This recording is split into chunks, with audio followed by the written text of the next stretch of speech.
성령의 음성 주관 인도를 받으려면 어떻게 해야 할까요?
사랑하는 시청자 여러분, 세계적인 보험사 이재롱 목사의 설교를 통해 마음을 진리로 일궈서 성령의 음성을 밝히 듣는 복된 삶을 영위하시기 바랍니다.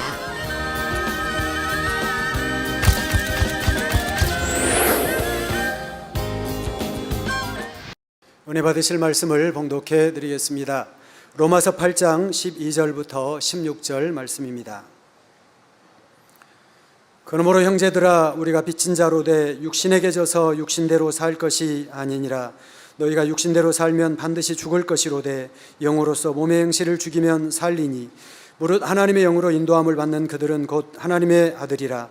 너희는 다시 무소하는 종의 영을 받지 아니하였고 양자의 영을 받았으므로 아바 아버지라 부르짖느니라.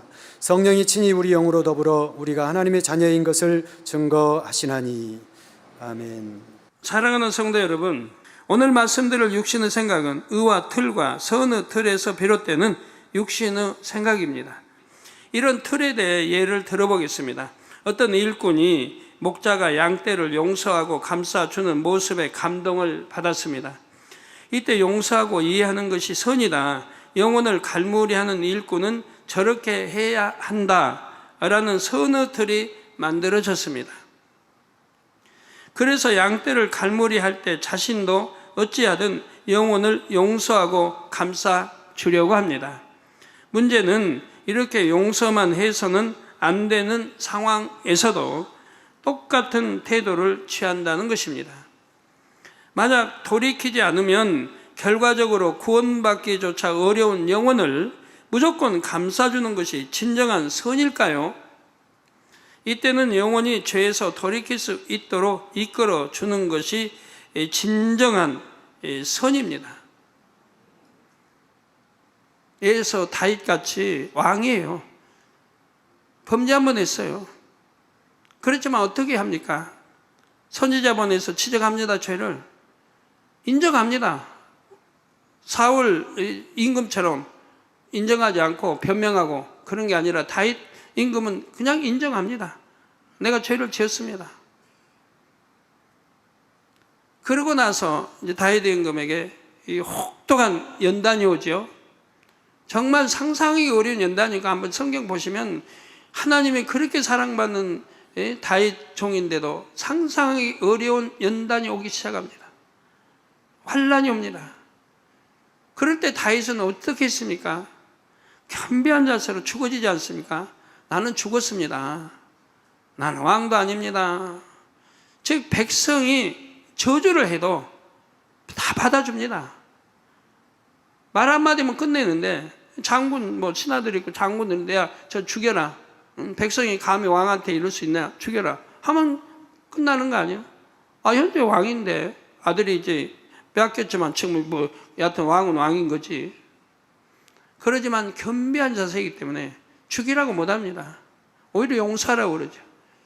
그리고 그 혹독한 걸 낮추고 자기는 최대한 낮춰서 그 연단을 감사하게 받습니다. 그래서 하나님 보실 때 이제 됐다 할 때 용서받고 하나님이 위로를 해 주시죠. 이게 회개인 거예요.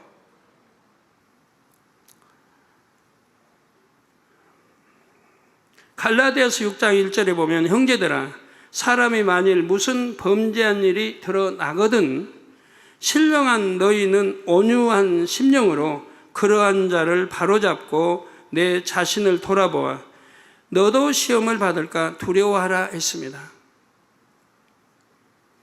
믿음의 형제가 범죄하면 죄에서 돌이키도록 바로 잡아주는 것이 일꾼의 역할이며 이것이 선이요 사랑입니다. 물론 이렇게 할 때는 어떤 감정도 없이 온유한 심령으로 해야 합니다. 또 지혜로운 사람은 범죄한 사람을 바로 잡아주는 입장에 있다 해도 자신도 함께 돌아보는 겸비한 자세를 가지지요. 그런데 어떤 사람은 범죄한 영혼에게 권면하는 일꾼을 보면 자기 의가 발동합니다. 사랑은 허물을 덮어주는 것 아닌가? 저 일꾼은 사랑이 부족한 것 같다며 자기 의 속에서 그 일꾼을 바라봅니다. 또 어떤 사람은 범죄에 대한 징계로 물질의 어려움을 겪는 사람을 구제합니다. 물론 상대의 믿음에 따라 이렇게 구제하는 것이 그 영혼을 살리는데 유익한 경우도 있습니다. 반면에 그 영혼이 죄에서 떠나는 것을 오히려 막아버릴 수도 있지요. 이런 구제는 잘못 구제하는 것이고 오히려 그 구제함으로 인해 자기까지도 어려움을 당하게 됩니다. 예를 들어서 참 A 여 집사님은 충성해요. 충성하는데 남편 집사님은 몸도 건강한데 놀고 있어요. 일도 안 해요. 그래서 가정이 어려운 거예요. 더군다나 남편은 이제 뭐 술, 담배는 뭐 이러니 또 마시고 피우고 뭐 도박까지 한다. 그럼 자연히 가정이 어려울 수밖에 없죠. 근데 그 가정이 도와줍니다. 구제를 해줍니다. 그러면 뭐예요? 남편 술, 담배 피우는데 도와주는 거고 도박하는데 도와주는 거와 같은 거예요. 구제해서. 죄 짓도록 지금 도와주는 거예요. 그런 구제는 잘못된 구제죠. 그래서 구제할 때 지역장들이 구제를 먼저 신청하는 거예요. 자기 지역에 구제할 때 구제 대상인가 아닌가 이런 걸 봐야 되기 때문에. 아무리 가난하다고 무조건 구제하는 게 아니죠. 오히려 구제해서 죄를 짓도록 만들고 오히려 일 안 하고 집에서 놀게 만든다면 되겠습니까? 이런 걸 분별해서 구제도 해야 되는 것이죠. 요나가 바로 하나님 말씀 불순종하여 도망갈 때 그 배 사람들이 긍휼히 여겨서 바다에 던져야 되는데 던지지 않고 긍휼히 여겨서 지금 살려보자 하니까 다 같이 어려움 당하잖아요. 다 같이 배에 있는 거 다 바다에다 버려야 되고 다 같이 환란에 빠지잖아요. 결국 하나님 말씀 순종해서 바다에 던졌을 때 풍랑이 잠잠하고 바람이 잠잠하고 이제 자기들 참 이런 환란에서 끝나는 걸 보게 돼요. 그래서 구제도 아무나 하는 거 아니고요.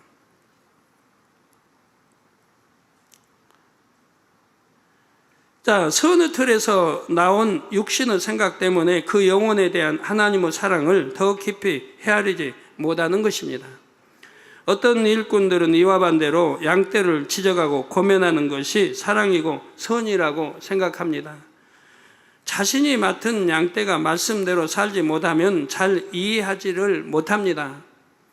자신은 초신자 때부터 그 정도의 말씀은 지켰기 때문에 다른 사람도 그렇게 할 수 있다고 생각하지요.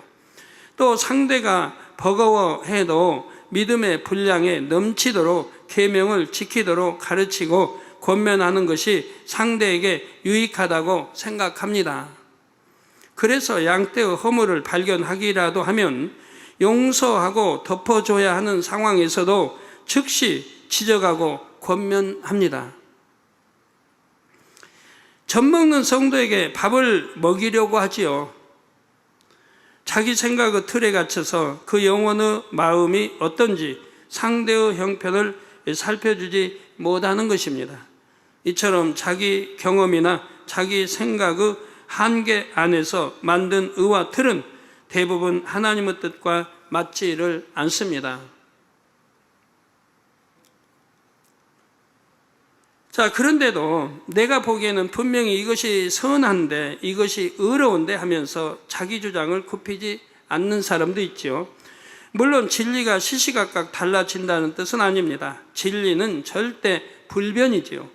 다만 물이 담는 그릇에 따라 모양이 바뀔 수 있는 것처럼 상황에 따라 진리를 적용하는 모양이 조금씩 달라질 수 있다는 말입니다.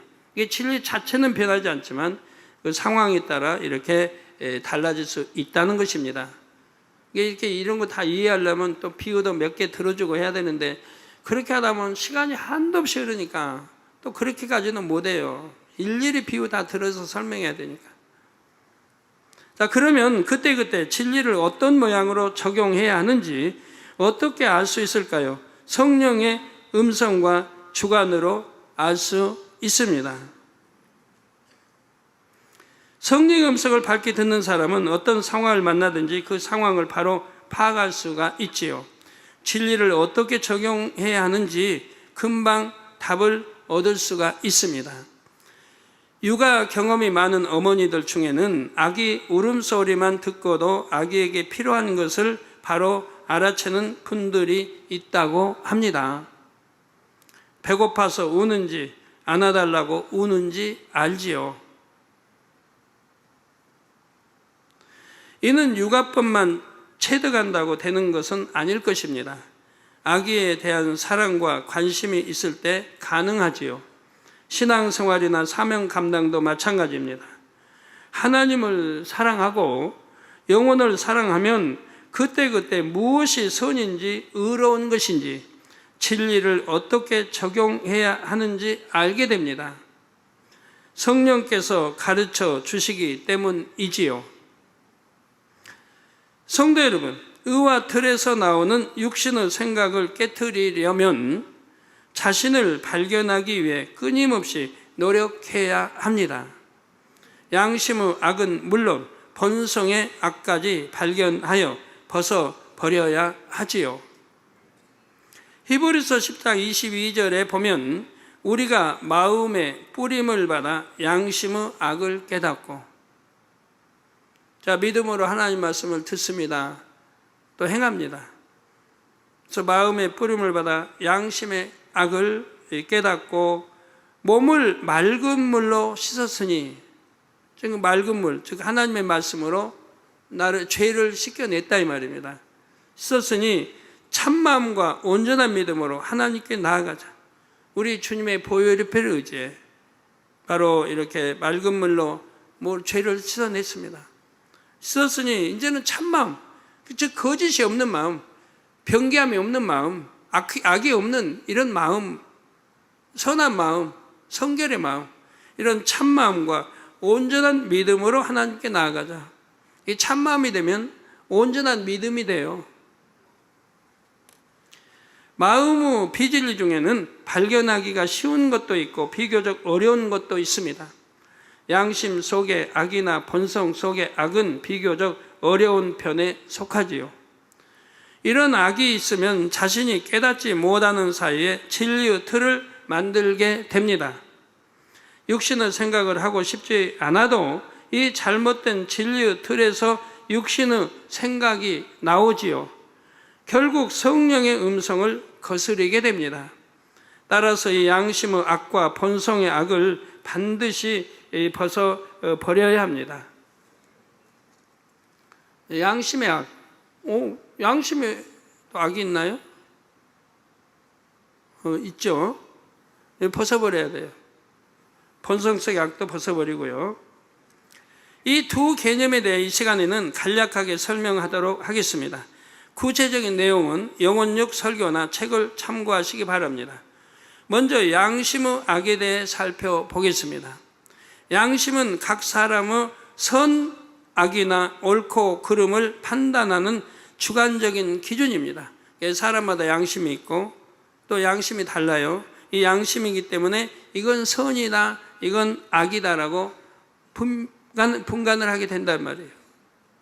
사람들은 대부분 자기 양심에 거리끼는 것은 악이고 거리끼지 않는 것은 악이 아니라고 인식하지요. 그런데 양심은 자기 나름대로 만든 것이기 때문에 사람마다 다르고 시대나 지역에 따라서도 달라집니다. 양심은 자기가 만든 거예요. 부모가 준 것도 아니고 자기가 자라면서 만든 거예요. 또 이 양심에조차 비진리가 많이 포함되어 있지요. 세상이 악해질수록 사람들의 양심도 점점 더 비진리에 물들고 악에 대해 무뎌집니다. 그래서 양심은 절대적인 선의 잣대가 될 수가 없지요. 여러분 자신의 양심만 살펴봐도 이를 알 수 있을 것입니다. 주님을 만나기 전의 양심과 지금의 양심을 비교해 보면 많이 달라졌음을 느끼실 것입니다. 예전에는 악이라고 느끼지 못한 것도 지금은 악으로 느껴지지요. 진리의 말씀을 들으면서 양심이 정화됐기 때문입니다. 그만큼 양심이 정화되는 만큼 옛날에는 선이라고 생각했던 게 악인 것을 발견하게 되고, 옛날에는 저 악으로 내가 판단했던 게 그게 선인 것도 있는 것이고. 그런데 양심의 악을 많이 버렸는데도 미세한 악이 남아서 의지와 상관없이 성령의 음성을 거스리는 일이 생기기도 합니다. 옳다고 판단하여 어떤 행동을 취했는데 그 행동이 하나님 보시기에는 옳지 않은 경우가 있지요. 그러므로 미세한 악까지 숨은 그림 찾기를 하듯이 구석구석 찾아내야 합니다. 자, 찾아내는 방법 제가 알려드렸죠, 전에. 간단하게요. 간단하게 찾는 방법. 미세한 것까지 찾으려면, 자, 성령의 9가지 열매 설교를 정독에 들어요. 하여튼 뭐 잡념 없이 깨끗하게 들어봐요. 어떻게 듣냐? 은혜로 듣지 말고 나를 발견하기 위해서 들어요. 나를 발견하기 위해서. 내게 기준을 다 두고 말씀을 들어요. 거기서 나를 발견하기 위해서. 또 사랑장의 사랑, 또 팔복의 팔복, 팔복에 나오는 법, 또 선의 4단계, 또 7령, 이런 것들이 쭉 있어요. 그 외에도 있지만 이런 것들을 들으면서 나를 발견해 봐요. 발견해보는데 듣는 것마다 다 은혜입니다. 말씀이 다 은혜예요. 발견이 안 돼요. 그 말씀 그대로 내가 살고 있는 거예요. 그러면 발견이 안 되면 안 되는 거 없는 거죠. 그러니까 그런 사람은 영으로 들어갔을 것이고, 그러니까 들으면 발견되는 게 있어요. 그 발견되는 그런 것들을 찾아서 버리면 되죠. 우리 성도님들이 그런 작업 지금 많이 하고 계시지 않습니까? 그래서 얼마나 성결되고자 또 영사모에 들어가고자 노력들 하십니까? 요즘 많이들 하십니다. 우리가 찾고자 노력하며 기도하면 성령께서 양심 속의 미세한 악을 발견케 해주십니다. 예를 들어 펜이 필요한데 마침 옆자리에 펜이 있어서 말도 없이 써버린 경험이 있으신지요? 허락도 없이 남의 물건을 마음대로 취급했으니 이렇게 행동하는 사람의 마음에는 도적의 마음이 있는 것입니다. 그러나 여러분 이렇게 했다고 봐요. 나 도적이다 할 사람 어디 있습니까? 전에 10계명 하나님 풀어주실 때 도적질하지 말라, 거기에도 나오죠. 자기 아버지 거 물건을 내가 아버지 허락 없이 썼다 해도 그것도 도적이라 했어요. 도적이라. 내 아버지 건데도 허락 없이 썼다.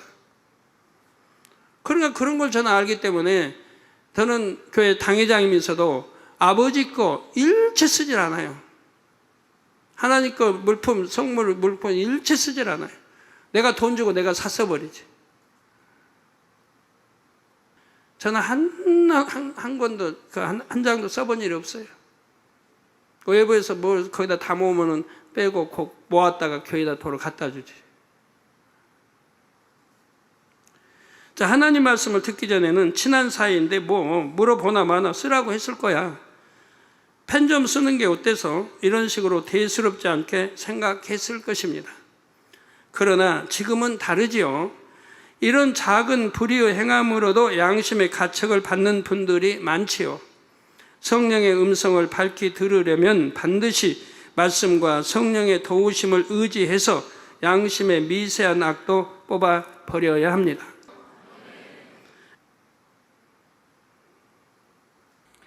잠언 20장 5절에 사람의 마음에 있는 모략은 깊은 물 같으니라.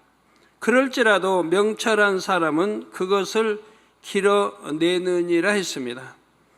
모략은 전쟁에서의 승리나 성공적인 삶 같은 어떤 목적을 이루는 방법을 얻는 것을 말합니다. 사람은 원래 모략에 능한 존재입니다. 하나님께서 뛰어난 사고력을 심어 주셨기 때문이지요. 그런데 인류 역사상 천재라고 불린 사람들조차 하나님께 부여받은 능력의 절반도 사용하지 못했다는 게 사람들의 견해입니다. 마음에 있는 모략을 왜 길어내기 어려운 깊은 물 같다고 했는지 알 수가 있지요. 그럴지라도 여러분은 이 모략을 얼마든지 길어낼 수가 있습니다. 바로 성령의 도움을 받으면 가능하지요. 단 조건이 있습니다. 먼저 마음 깊은 곳의 악부터 뽑아내야 한다는 것입니다. 성령은 선하시기 때문입니다. 성령의 뜻을 알려면 여러분도 선해져야 하지요. 의와 틀에서 나오는 육신의 생각은 대체로 마음 깊은 곳의 악에서 나옵니다. 따라서 성령의 음성을 밝히 들으려면 양심의 악, 본성의 악 등 마음 깊은 곳에 숨어있는 악까지 찾아내서 버려야 합니다. 사랑하는 성도 여러분, 본성은 마음의 근본, 성질입니다. 사람은 태어날 때부터 선과 악이 섞여 있는 본성을 타고납니다. 인류는 모두 아담의 후손으로서 본성 속의 원죄를 물려받기 때문이지요. 물론 본성은 100% 타고나는 것만으로 결정되지는 않습니다. 악한 본성을 타고났어도 성장하면서 마음의 선을 많이 받아들이면 본성이 선해집니다.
반대로 비교적 선한 본성을 타고났어도 악을 자꾸 받아들이면 악한 본성이 만들어지지요.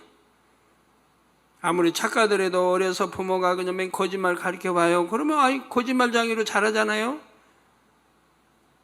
뭐 그냥 훔치고 뭐 그냥 막 해도 그때 두어버리면 이제 의뢰이 그렇게 자라는 것이고, 어떤 부모가 자식에게 거짓말 가르치나요? 가르치죠. 여러분들이 가르쳤잖아요, 자녀들. 거짓말 얼마나 많이 가르쳤어요. 나는 자녀들에게 거짓말 안 가르쳐요 하신 분 한번 손 거수해 보세요. 거수해 보세요. 뭐 기도 원장님, 뭐 또 별로 없잖아요. 이거는 인정 안 해요. 이거 선서지. 왜 자녀들이 거짓말을 가르쳐요? 가르친단 말이에요. 그리고 거짓말장이 되죠. 그럼 학교 가서 성적표 뭐 지금 모르겠으면 옛날에 성적표 방학하면 타오거든요. 그럼 부모님 성적표 내놔라고 그러죠. 그러면 거짓말하죠. 나 방학 끝나고 주신다고 했다고. 좀 독한 아이는 고쳐가지고 성적표 순위까지 고쳐가지고 부모님 갖다 드리고 도장 맞고 그러기도 합니다. 거짓말을 가르쳤어요, 부모가. 그래도 이해 안 되시면, 혹이 이해 안 되시면, 전화가 왔습니다. 때르릉. 아들이 받았어요. 딸이 받았어요. 딸이 받고. 딱 맞죠? 맞고. 엄마, 지금 어디, 누구 아저씨한테 전화가 왔는데, 어떻게, 뭐라고 대답할까요? 엄마가. 나 시장 갔다고 해라. 거짓말 가르치잖아요. 그러면 아이는 배우잖아요. 분명히 엄마 있는데 집에 있는데 시장 갔다고 그러. 왜 배워나가는 거 거짓말. 거짓말장애가 되죠. 그래서 비진리가 담겨지고 이런 선한 마음도 악으로 이렇게 변화되는 거죠. 본성 속 악은 양심의 악보다 더 깊습니다. 그래서 발견하기가 더 어렵습니다. 본성은 땅의 성질, 곧 토질에 비유할 수가 있습니다. 잡초와 돌멩이를 제거하고 질서 정연하게 작물을 심어 놓은 밭은 그냥 봐서는 토질이 좋은지 나쁜지 분간하기 어렵습니다. 이와 마찬가지로 명백한 비진리를 걷어내고 양심의 악도 뽑아내면 악의 모양이 잘 보이지를 않습니다. 웬만해서는 겉으로 드러나지 않지요.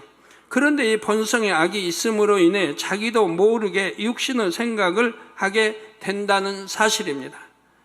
욥이 본성의 악을 버리는 과정을 살펴보면 이를 잘 알 수가 있습니다. 하나님께서는 사단에게 욥을 자랑하십니다. 순전하고 정직하여 악에서 떠난 세상에 둘도 없는 자라고 말씀하셨지요. 이 말씀대로 욥은 행위적으로는 하나님의 뜻에 거치는 것이 전혀 없었지요. 그런데 이런 욥에게도 육신의 생각이 있었습니다. 예를 들어 욥은 자녀들이 잔치를 열어 즐기기라도 하면 죄를 범했을까 봐 자녀들을 불러다가 번제를 드렸습니다. 성경은 욥의 행사가 항상 이러하였더라고 기록합니다. 다 옳은 행실이지요. 어떤 죄의 담도 만들지 않고 하나님과 화목하려는 욥의 행위는 참으로 순전합니다. 자녀들도 하나님과 화목하게 이런 욥이라 이 말이에요. 그런데 이 행위 이면에는 하나님에 대한 두려움이 있었습니다. 욥은 죄인을 징계하시는 하나님을 두려워했지요. 사랑은 두려움을 내어 쫓는다 했습니다.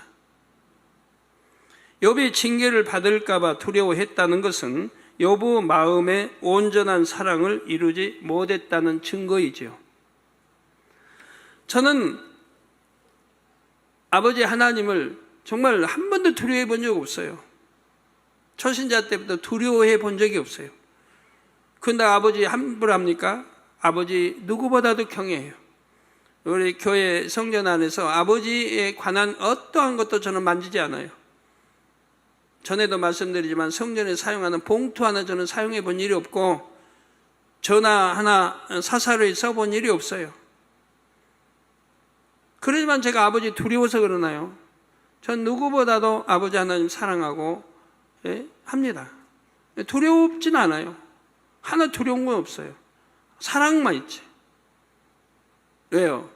내가 하나님 아버지 말씀대로 사니까 두려움이 없는 거예요. 그 사랑만 있는 거예요.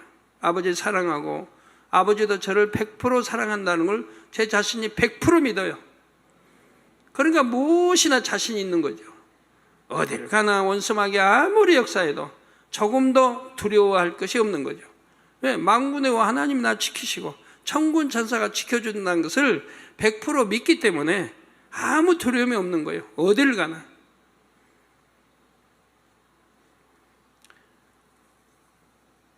또 욥은 하나님을 오해했습니다.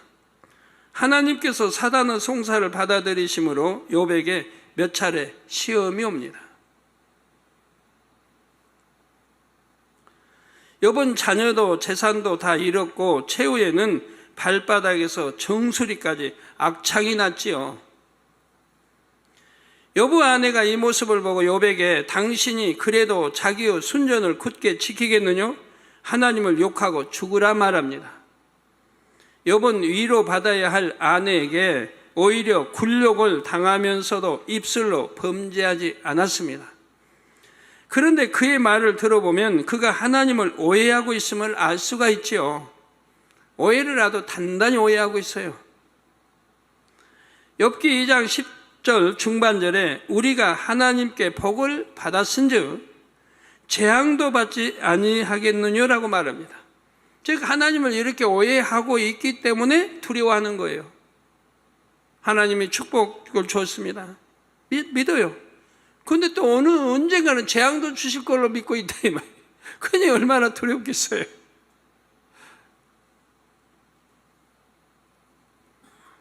이것이 진리에 맞는 생각입니까? 아니지요. 잠언서 10장 22절에 여호와께서 복을 주심으로 사람으로 부하게 하시고, 여러분 부한 것도 부자 되고 여하튼 이런 것도 하나님이 복을 주셔도 된다 이 말이에요. 신명기 28장에 어떻게 하면 부해지는지 부자 되는지 나와 있잖아요. 우리 장로님들, 우리 남성도님들 신명기 28장 외에도 성경 곳곳에 어떻게 하면 부자가 되는지 잘 나와 있습니다. 들어가도 복 받고 나가도 복 받고 꾸어는 줘도 꾸진 않아. 머리 되는 축복. 부유하 어떻게 하면 그렇게 부유해진다. 어떻게 하면 그렇게 축복이 된다. 라고 성경에 다 나와 있고 그대로 순종하면 그대로 되는 거예요.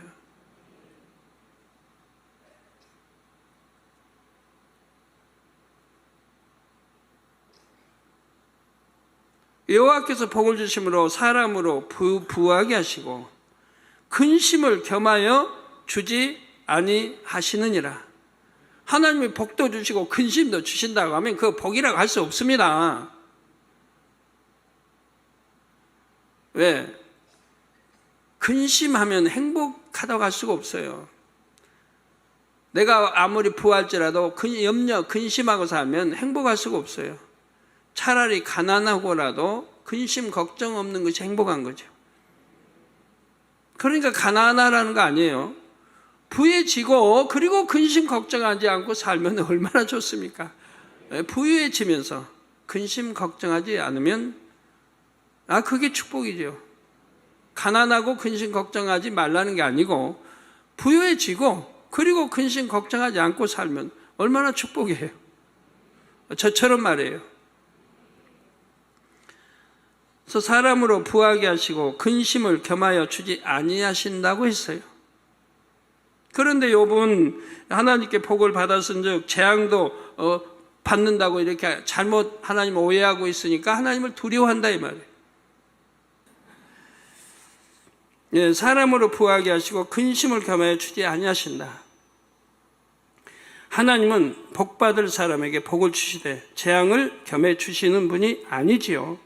자녀들에게 좋은 것만 주시는 분입니다.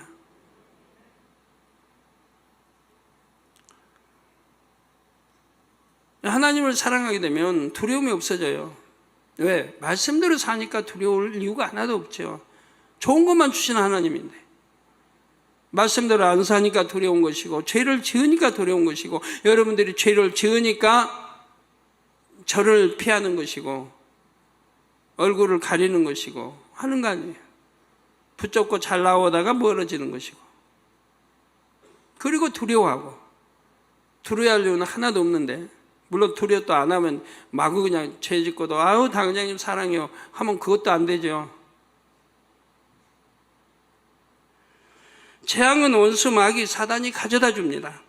욥에게 임한 재앙도 모두 사단이 준 것입니다. 만약 욥처럼 육신의 생각을 하는 일꾼이 범죄한 영혼을 상담해 준다고 상상해 보십시오. 하나님을 두려운 하나님으로 심어주어서 오히려 하나님과 멀어지게 할 수도 있지 않겠습니까? 그러면 이 본성 속의 악은 어떻게 발견할 수 있을까요? 바로 연단을 통해 발견할 수가 있습니다. 욥도 혹독한 연단을 통해 본성 속의 악을 깨달았습니다. 물론 이게 연단이 아니고 만약에 본성 속의 악을 욥은 깨달았다면 바로 버렸을 겁니다. 바로 순종하고 버렸을 거예요. 근데 지금 깨닫지를 못하기 때문에 못 버린 거고, 그래서 연단이 온 거예요. 연단 오지 않고도 버릴 수 있다면 얼마나 좋아요. 연단을 통해 본성 속의 악을 벗고 하나님과 참된 화목을 이루었지요. 그런데 꼭 이런 혹독한 연단을 받아야만 본성의 악이 발견되는 것은 아닙니다. 하나님의 말씀으로 자신을 낱낱이 비추면 발견할 수가 있지요.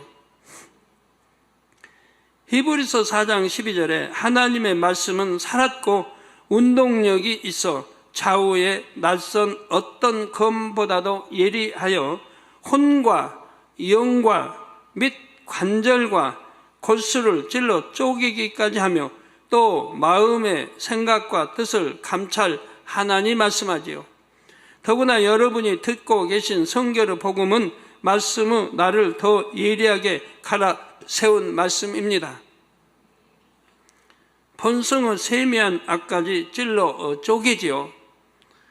또 디모데 전서 4장 5절에 보면 분명히 하나님의 말씀과 기도로 거룩하여짐이라고 말씀하셨습니다. 어떻게 거룩하여진다고요? 하나님의 이 말씀, 하나님 말씀과 기도로 거룩하여진다. 말씀만 가지고는 거룩해지는 게 아니에요. 기도가 있어야 돼요. 기도만 가지고는 거룩해지는 게 아니에요. 말씀이 있어야 돼요. 그래서 말씀과 기도로 거룩하여진다. 한 가지 빠지면 안 돼요. 왜? 내가 기도 불같이 한다고 거룩해져요? 말씀을 모르는데. 내가 어떻게 악이고 뭐 죄고 해서 모르는데 어떻게 거룩해져요? 모르는데. 그러니까 말씀도 알아야 돼요. 말씀도 듣고 알아야 돼요. 그럼 말씀만 듣고 하는데 기도 안 해봐요. 버릴 능력이 없는데요. 버릴 능력이 없어요. 기도해야 성령이 감동으로 버릴 힘이 오고 내 의지와 함께 합쳐서 그리고 하나님의 은혜 주셔가지고 버릴 수 있는 거죠. 그래서 거룩하여지는 것도 말씀과 기도로 거룩해진다 이 말입니다. 그러므로 말씀과 기도로 자신을 조명하여 본성 속의 악을 발견하여 버리시기를 바랍니다. 나는 특별히 어떤 죄는 짓는 것 같지 않은데 뭔가 마음이 답답하다는 분이 계십니까? 본성 속의 악이 그 원인일 수가 있습니다. 아니면 이전에 지은 죄를 회개했다고 하나 이 회개가 온전히 되지 않은 경우, 하나님 회개해서 하나님과 담이 헐어져야 되는데 온전한 회개가 아니어서 담이 헐어지지 않은 경우, 그런 경우는 내 마음에 항상 충만함과 기쁨이 임할 수는 없죠. 순간에 임할 수는 있어요. 불같이 기도하면 그때는 임할 수 있지만 또 거둬진다 이 말이에요. 죄의 담이 있기 때문에. 자신의 마음이 참 평안이 없다면 육신의 생각을 하고 있다는 뜻이지요. 여러분 육신의 생각할 때 평안 없죠. 육신의 생각이 없을 때 평안도 하지 육신의 생각이 있어봐야 평안하지 않지. 괜히 남 보고 판단하고 정진하고 그러니 평안해요? 시기하고 질투하고 평안할 리가 없잖아요. 그래서 자신의 마음에 참 평안이 없다면 육신의 생각을 하고 있다는 뜻이고요. 불같이 기도해서 성령의 조명을 받아 본성의 악까지 버리는 복된 하나님의 자녀가 되시기를 바랍니다. 사랑하는 성도 여러분, 이제 육신의 생각과 순종의 관계에 대해 살펴보겠습니다. 육신의 생각을 깨트려야만 성령의 음성이나 주관에 순종할 수가 있습니다. 역으로 성령의 음성에 순종하면 아직 남아있는 육신의 생각이 깨어지기도 합니다.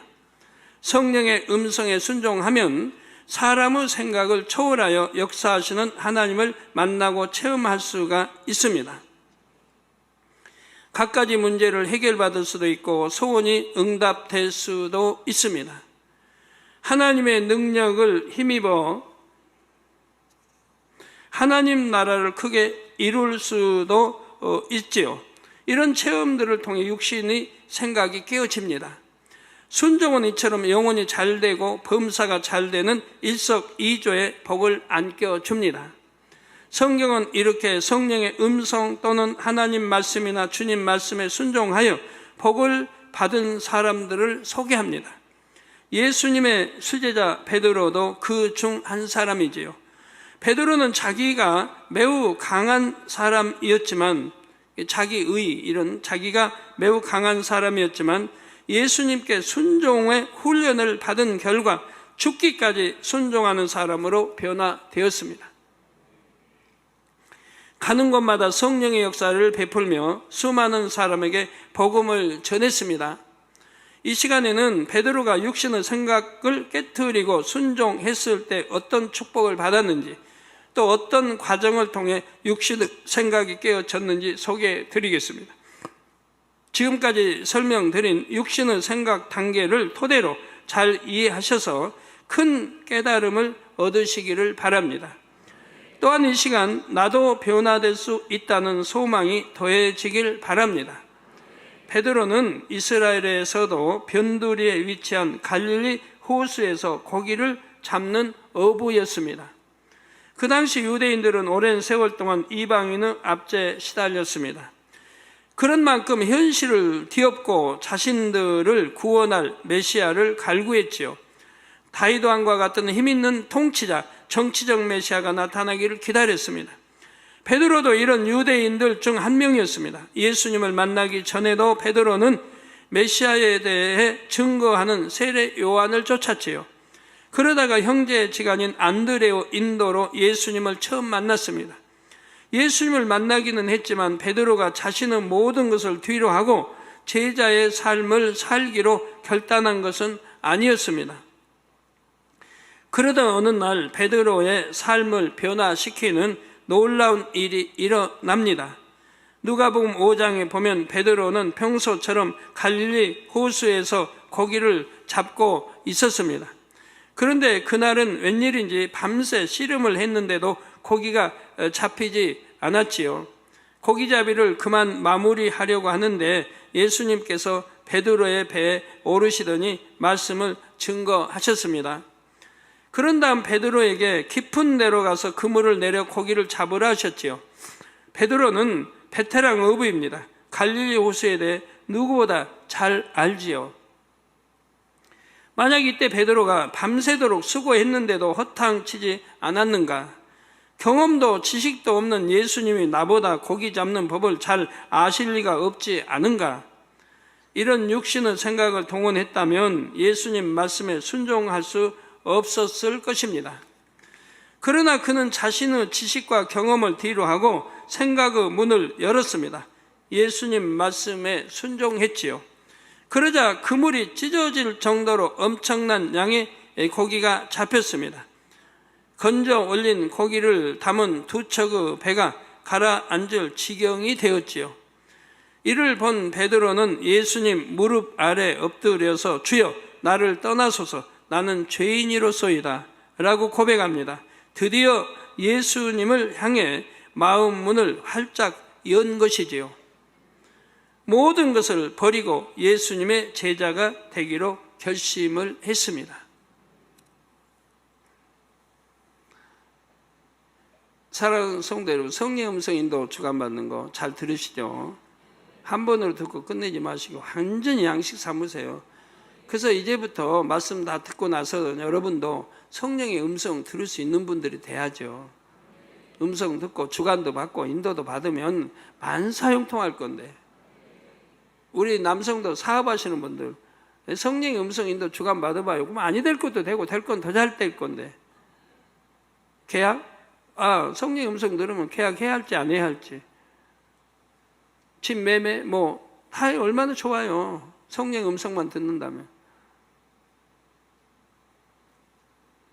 얼마나 쉬운 길을 갈 수 있는 거를, 어려운 길을 가고 또 생각 동원해서 어렵게 가고 하지 마시고, 우리 또 장로님 한 분이 열심히 이제 말씀도 다 들으시고 영으로 들어가야겠다고 결단하고 가시는 장로님도 계시는데요.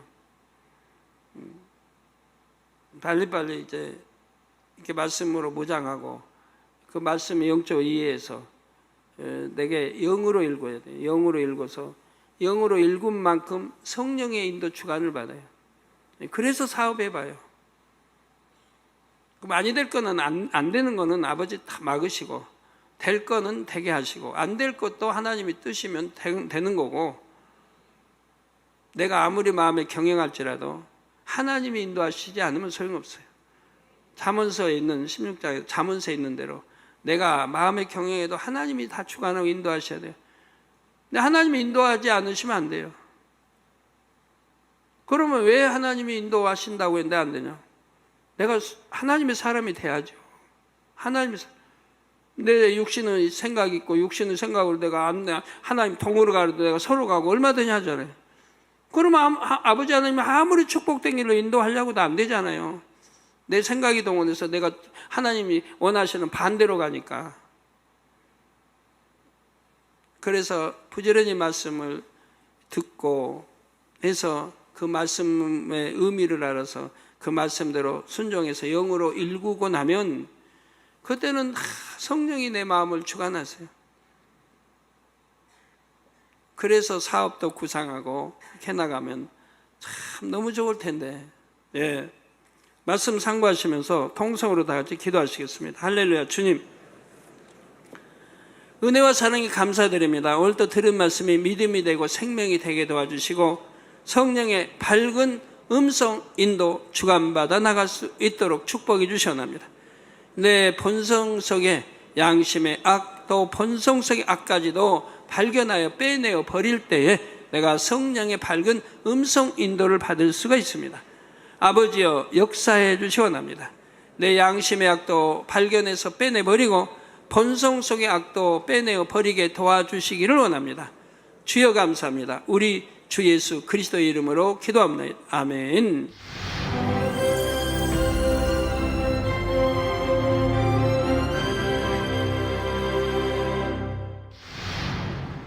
할렐루야. 전능하신 사랑의 아버지 하나님, 이 시간 기도받는 모든 성도님들을 위해 안수하여 주옵소서. GCN과 만민TV, 인터넷과 화상을 통해 기도받는 지교회와 지성전, 그리고 전 세계 하나님의 자녀들 위에도 시공간을 초월하여 역사하여 주시기를 원합니다. 믿어지는 믿음을 주시고 부정적인 생각과 의심의 세력을 물리쳐 주옵시며 모든 시험 환난도 물리쳐 주옵소서.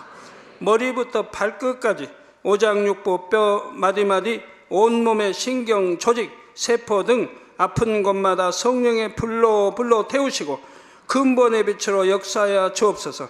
예수 그리스도의 이름으로 명하노니 원수마귀 사단 모든 질병 균 연약함아 물러가라. 빛이 여임하라. 모든 불치 난치병도 성령의 불로 태워 깨끗게 하여 주옵소서. 말라리아를 비롯한 모든 풍토병도 물리쳐 주옵소서. 신종 플루를 비롯한 모든 신종 질병과 변종은 물러가라. 깨끗함을 입을지어다. 감기, 기침, 열, 몸살, 독감 등 각종 유행성 질병도 다 물러가라. 어떠한 유행성 질병균도 틈타지 않게 지켜 주옵소서. 위암, 폐암, 간암, 유방암, 자궁암, 대장암, 피부암 등 각종 암과 에이즈, 백혈병, 뇌졸중, 고혈압, 저혈압, 심장병, 폐병, 위장병, 당뇨, 부인병, 피부병, 갑상선 질환과 모든 염증도 깨끗게 하여 주옵소서. 소아마비, 중풍, 관절염, 디스크도 온전케 하여 주옵소서. 요통, 두통, 신경통을 비롯한 모든 통증은 사라질지어다. 간질, 자폐증, 우울증, 조울증, 노이로제 등 모든 정신질환도 물러가라. 모든 마비된 것도 풀어지고 일어나 걷고 뛸지어다. 눈도 잘 보이게 하옵시고 귀도 잘 들리게 하여 주옵소서. 소경은 눈을 뜨고 기머거리는 들으며 벙어리는 말할지어다. 각종 사고 후유증도 깨끗게 하시고 부러진 뼈도 붙여 주옵소서.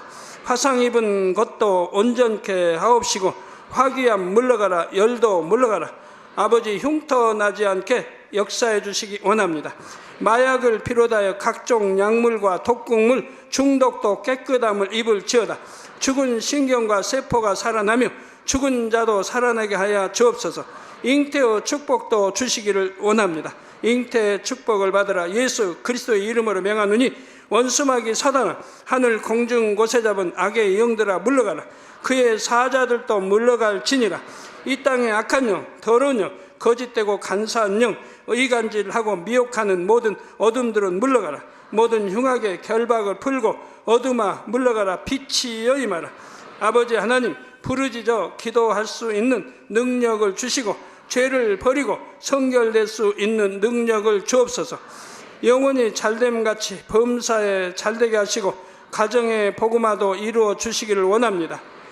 한 주간도 모든 사고와 재앙으로부터 지켜주시고 불통이 없는 형통한 삶을 살 수 있도록 축복해 주옵소서. 성령의 불담으로 천군 천사와 주님의 불꽃 같은 눈동자로 모든 하나님의 자녀들과 가정, 일터, 사업들을 지켜주시기를 원합니다. 학생들에게 지혜와 명철을 더하시고 공부할 수 있는 뜨거운 마음과 열정도 더하여 주옵소서. 마음과 생각을 세상에 빼앗기지 않도록 지키시고 하나님을 뜨겁게 사랑하는 학생들로 축복하여 주옵소서. 하나님의 자녀들이 먹으나 마시나 입으나 무엇을 하든지 하나님 앞에 영광 돌리는 삶이 되게 축복하여 주시기를 원합니다. 나는 하나님을 만났노라, 체험했노라, 응답 받았노라, 축복 받았노라, 간증하는 입술이 되게 역사하여 주옵소서. 아버지 하나님 감사합니다. 홀로 영광 받으옵소서. 우리 주 예수 그리스도의 이름으로 기도하옵나이다. 아멘. 성령의 음성 주관 인도를 받으려면 어떻게 해야 할까요?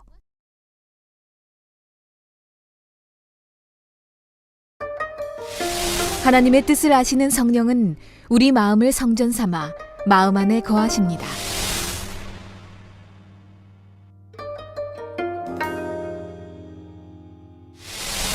성령의 음성을 듣고 매 순간 성령의 인도를 받으면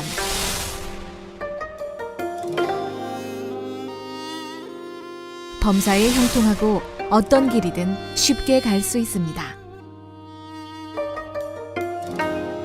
사랑하는 시청자 여러분, 세계적인 부흥사 이재롱 목사의 설교를 통해 성령의 음성과 주관에 늘 순종하여 늘 성령의 인도를 받는 복된 삶을 영위하시기 바랍니다.